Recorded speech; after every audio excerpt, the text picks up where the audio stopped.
My name's James, I'm the Assistant Manager here at Bogong, and I'm here to talk today about a fairly new shoe from La Sportiva called the Otaki. In my experience fitting customers with climbing shoes, they often want that holy grail of a shoe that works like the high-end shoes but fits like the comfy all-day shoes.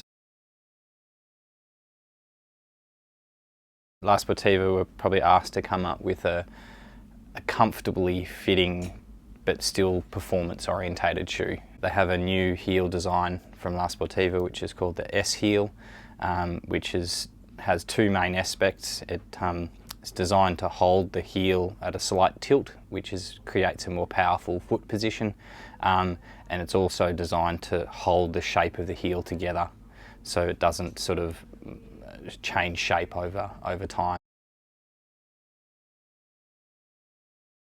It is a technical shoe, so it's really well suited to overhanging rock and bouldering and that sort of thing, but it's definitely not a one-trick pony. It is a pretty good all-rounder. So some of the more aggressive shoes are only good on overhanging rock or only good for bouldering, and it is a technical shoe. It is aggressive, but it does work fairly well as an all-rounder as well. The downturn is not quite as steep an angle as other models. When you look at a solution, it has a much more aggressive downturn. It has a higher volume toe box, so it requires your toes to be quite curled up, and it has a different heel design that grabs the heel and torques it even more.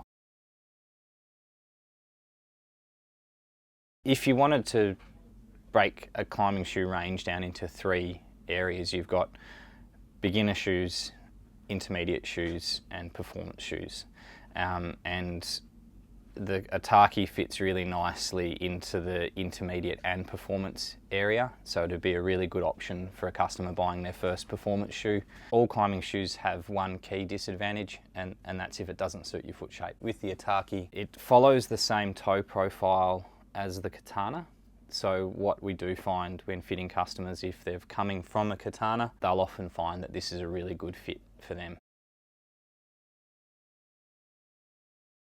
P3 stands for Permanent Power Platform. The P3 system is just La Sportiva's way of making a shoe stay downturned through the life of the shoe. Now, they could have done it in a few different ways. The obvious way, making a really stiff board, but then you'd have no feel under your foot.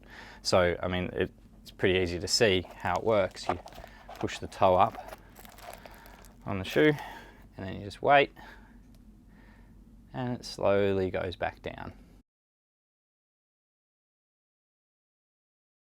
To my mind, it's a really good option for experienced climbers who want a technical shoe, but it's also a good first step into technical shoes. It's a little bit stiffer than some of the other options, so it gives good support. La Sportiva, in my mind, are probably the best climbing shoe brand out. So they still make almost all their climbing shoes in the same village in Italy that they've been based in for 100 years. I mean, Italian leather speaks for itself.